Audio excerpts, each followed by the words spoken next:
Good morning. Happy Monday. How are you? I'm a little behind schedule today, but it's Monday. I'm going to give you a minute to grab your coffees, to get yourself settled. Please say hello in the comments when you're ready to have coffee. And we'll kickstart this week, this crazy weather week.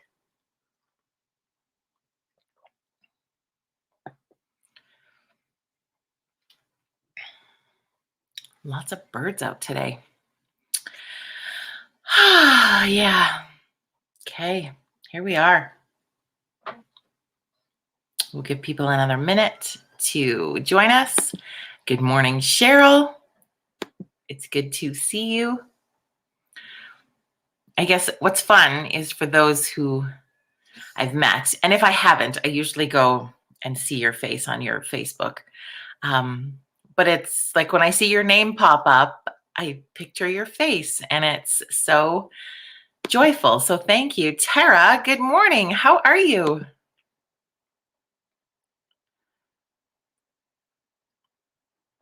Okay, we're going to give people another 30 seconds to join us. Please say hi in the comments.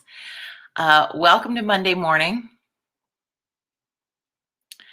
If you're in Southern Alberta, or I think even Northern Alberta has been about the same, but we've had the weirdest weekend of weather.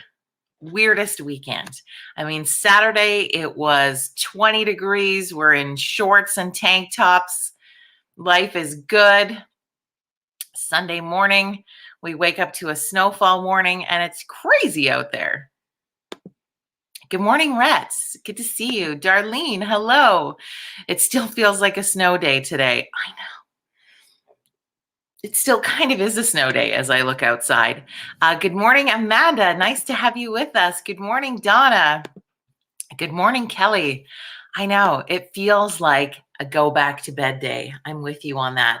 Welcome to Virtual Coffee Club. For those of you who are brand new, thank you for checking this out. We come live every morning between, no, not between. Maybe sometimes it feels like that. Monday to Saturday, we're here, 9 a.m. Mountain Standard Time, to connect, to create a place of community, and to just check in on each other. Good morning, Trellis. And yeah, it's Monday morning. It's the crazy weather that I was talking about. So I want you to join me in just for a second. Drop your shoulders. Do this with me. I'm going to pretend I can see you doing it. So drop your shoulders. Does not already feel better? Okay. Big, deep breath in. And release. Okay. It's Monday morning. It's traditionally known as Motivation Monday, which I'd put in the comments. But friends, if that's all that you accomplish today is taking that breath and taking that moment, you've done something. So let the pressure off a little bit. If you're reaching for some big goals, you can push yourself a little bit further. But friends, we've been through a lot. And I don't think that we stop and give ourselves enough grace sometimes. And I can say to you, when I'm saying this to you, I'm talking to myself, and I'm reminding myself that I get going and I forget to breathe and I forget to slow down, and then I get really tired. But you know what, friends? We're all on this level of feeling pretty freaking tired. Every day, we aren't as zippy and ripping to go as we have been in the past because we've been through a lot. And so I want to remind you of that grace. For the first time in, I couldn't even tell you when, on Saturday after our coffee chats with the birthday boy. Oh, he's here. Good morning, Mike. Burge, good morning. Think positive and do love throughout the day. Thank you, my friend.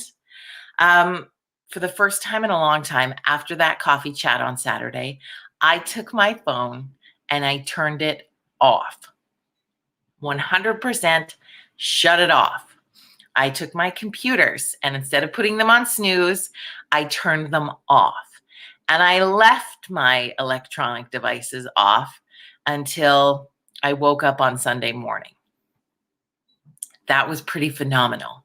Now, I will admit, people who know us closely had my son's cell phone number in case there was a reason somebody needed to reach us. That's the hardest part about shutting off our phones anymore, I think, for the most part. It's not that we're severely addicted to, although we could admit we are. It's not about the social media and the friends and the texting and the everything else. We're also just unsure of what happens when somebody can't reach us. But if I think back to when I was a kid, right, there wasn't that easy access. If you couldn't reach somebody, you eventually did. When there was an emergency, people step up and help each other out, and you're notified when you're notified. And most of the time that worked out. Now, granted, we have incredible technology in the world, so we can stay really connected with people as we need to. But we gave my son's cell phone to like my mom and my close friends. It was like, if you need us for whatever reason, call Kaden. And I kept mine off. And guys, it felt weird because I'm so connected all the time, and I work in a world of social media. So it's my job to be connected for clients all the time. However, it felt really good to shut it off. So if you haven't done that in a while and you have the opportunity to do that, even if you can do it for a couple of hours, if you can't do a whole day, do it for a couple of hours and just take that break. It is so, so important. And it was nice. I mean, mostly Sundays. That's why we held off doing coffee chats, continued on Sundays, is because I like to have one day where alarm clocks don't exist. Right? It's that whole when you win the lottery and retire from work kind of thing where you don't need alarm clocks anymore. And I think for most of COVID, we all kind of lived that way. But I just need that one day of the week where alarm clocks are not a real thing. And to just not even have a phone, because sometimes people will text you or call you on a Sunday morning. I don't know why. So it was good to just block all that out. And it felt so good. It felt so good. Yeah, Heather, it did. Sue's with us. Good morning, Sue. Mom, hi. Donna says, I think back to just a few years ago, you didn't always have access to everyone. If you were out, you were out. I do it all the time and my kids hate it. Yeah, it's funny because we just get so accustomed and so ingrained into being able to reach people all the time. And when you can't, you start to freak out a little bit. But we have to allow people that space. What I find, I think, helps in that situation, if you're going to do it, is give the people who contact you all the time a heads up that you're not going to be available so you don't freak them out. We went to visit my mom on the no technology day, so then she didn't have to worry that she couldn't find us. But it was good. It was really good. So I recommend it. Hello, sunshine to you, Kathy Downey Lee. Sue says, I did it a few times last week and it was nice. I didn't even do a Zoom. I know. And it just felt so good to be away from everything and not like you had to do something. And yeah, it was an interesting test, I guess. And I ended up liking it more than I thought I would. And I think I'm going to make sure I take those breaks, even if it's for just a chunk of time. It's kind of been my new, I guess, goal as we start to try to create different goals and ideas throughout these months. So it's my goal that I want to try to take a shut down, shut off break once a week. Once a week. That's my goal. And it'll probably be Sundays. Sundays can be the day we take back as that day of rest, real rest. And I don't know a lot of times if we really do that anymore. And it's felt like such a crapshoot. I don't know if you feel the same way. Please let me know. But when we shifted into pandemic life, over a year ago and working from home, it's been this really hard balance. And I think I've heard a lot of people say this, and so share with me if that's your story too, is that it's so hard now that you're working from home to create that work-life balance. Now, I always use the word balance loosely because I don't believe balance lives like this for us. I think that balance comes in different forms for every people. And I used to hate the word balance because I thought we were striving for this perfection that honestly is unattainable. And I felt like balance was the word or the goal that we were driving for that we were never going to achieve, and we would always feel like we were failing in some way. I don't know if you have that kind of mindset or not. And so then I started looking at, and I'd taken some different trainings, and they were showing how, like in a pie chart, for example, balance can look like different sizes of pie. So different times in your life, like if you're working on big projects or you've got big things happening at work, your work piece of the pie is going to be larger than your play piece and your rest piece and your family piece because of that time frame. But then there's times when you get to take holidays or work is a little bit slower or something shifts and changes in life and the pie pieces change according to. That's how I think we're finding our balance. If though, where we go is like your work piece always stays this huge and you never get to fluctuate that size, that piece, then you're off a little bit. Does that make sense? I really need to figure out a better visual in my explanation, but I think that balance works in different ways at different times. But it's really, we've been thrown this curveball and working from home because it's just here. You could work on a little bit there and a little bit here, and you don't really ever shut it off and what have you. But it's finding that balance within it. So I was talking to a friend late last week, and we were talking about finding the ways to make working from home really work for you. And so I thought that on a Motivation Monday, this might be a discussion we could kind of share a little bit on, because different people have different strategies while working from home and what that looks like. So I think we need to give each other some of those tips and ideas to help us through that piece. So one of the things my friend and I were talking about was, how do we make working from home work for us better? What do we do in that day to make those pieces work? Because we are so ingrained and we are so trained. And, we were talking about this with Christy a bit on Fun Friday last week, that we have this mindset our whole lives. We've been taught that you have to work 8+ hours a day. You have this structured work time. You go to work, you're working that whole time. And if you do any less than that, you're letting your work down, you're letting your family down, you're letting yourself down, blah, blah, blah, blah, shame spiral. Okay. What the pandemic has given us in this is we have the opportunity to make those pieces work for us. We have that control.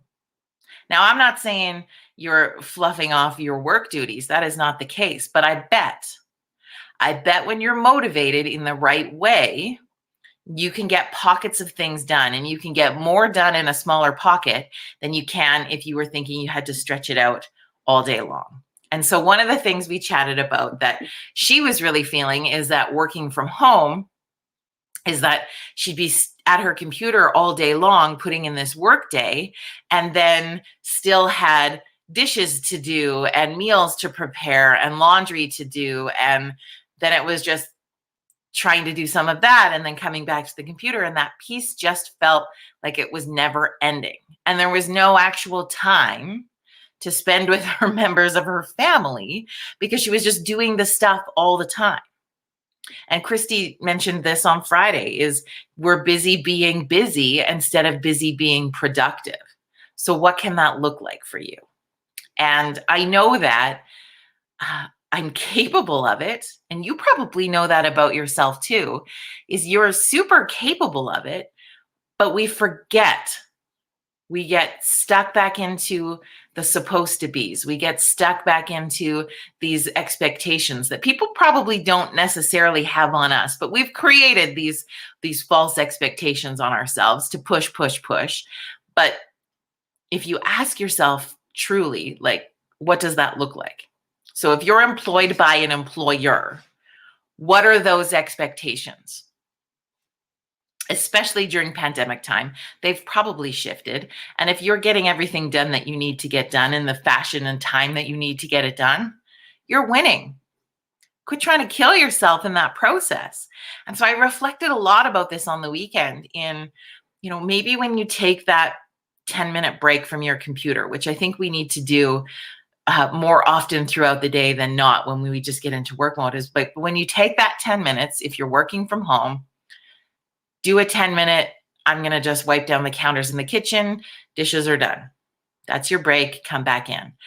Next break, you go into your next Zoom meeting, you do whatever, you're typing your notes, take a quick break, go throw a load of laundry in.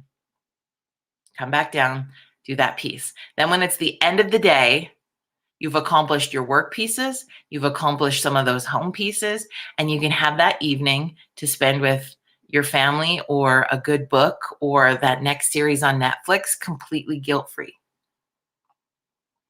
What do you do? How do you create your balance? How are you managing those pieces? Do they feel overwhelming to you? Do they feel good? Are you working the work from home? Are you struggling with it? Let me know in the comments kind of what that's looking like for you today, because I would love some more ideas. Those were just some that we were kind of brainstorming together in a friend check-in call last week. But I've been thinking about it a lot in that I want to be better at that. I am lucky also that I have a private, really like closed office to the public office space that I can go to. And you've seen pictures of it where I work from most of the time. And so that allows me to have that opportunity to step out of the house and take those breaks and do that pieces. But then I'll also choose days where I stay working from home so that I can do that 10-minute dish, load of laundry, different piece. Remember to take meat to thaw out, to make dinner, all the things that we always forget how to do, and trying to find those pieces. And so I've been trying to work between the two and finding the best system. It is trial and error at best, but I'm figuring some cool things out. What about you? Megan says, I'm looking forward to some days off. Yes. I just want to say thanks to friends who I know that I had got sent quite a few messages that people weren't able to make yesterday's baby shower. Our group Foothills Angel just helped to host really a baby shower for Megan, who's with us this morning, and her husband, Rob, and they are having a baby. Baby Picasso's is coming on, well, around May the 5th. Is the due date. And if you don't know Megan and Rob, they are small business owners in the community where I live who are kind, generous, give back to community people. And they've recently had to shut down their pizza business temporarily. And they're working through a lot of pieces. And you can imagine, Megan, I feel for you so much in, okay, there's pandemic life, there's shutting down your business, which is your baby, there's welcoming a baby, preparing for a baby, having a cat that hasn't felt well. Like there's a lot of pieces going on, and it's hard to stay excited and motivated through that time frame, Megan, and I'm so proud of you. And she's done so well. And so we got together and I got to meet all their family from Quebec and Ontario yesterday. It was so fun. We had a great little baby shower online, and it was so fun. So thanks to people who dropped off gifts, sent gifts, wished them well. It was a really great day, and it was so fun. Birch says, I spent the entire Easter time in the cabin in the mountains with no electronics at all. Wow. How did that feel, Birch? That must have been amazing. Heather says, makes total sense. Makes total sense. Well, that's good. Angie shares that she turns off her phone in church. Well, that's probably a good idea. It's good to be present in the moment you're present in. But that's my thought today. If you have other things that you're doing to feel like you are rocking the at-home work-life balance? Please post those in the comments. If you're joining us later and weren't live with us today, let us know some of the things that you're doing. Or if you feel like you're not doing them well, share that too, because we're here to help and motivate each other. It's not just a self-motivation Monday. We're here to motivate each other and help each other through these challenges and ideas. Because you know what? Just because you haven't thought of it doesn't mean somebody else has. And we share our ideas to get each other through all this crazy. That's what it's all about. So please share. And thank you so much. I appreciate you having coffee today. Cheers to you. Have an amazing rest of your Monday, and we will catch up with you. We'll be back here tomorrow morning, 9 a.m. Mountain Standard Time. Have a great day, my friends, and we'll see you tomorrow.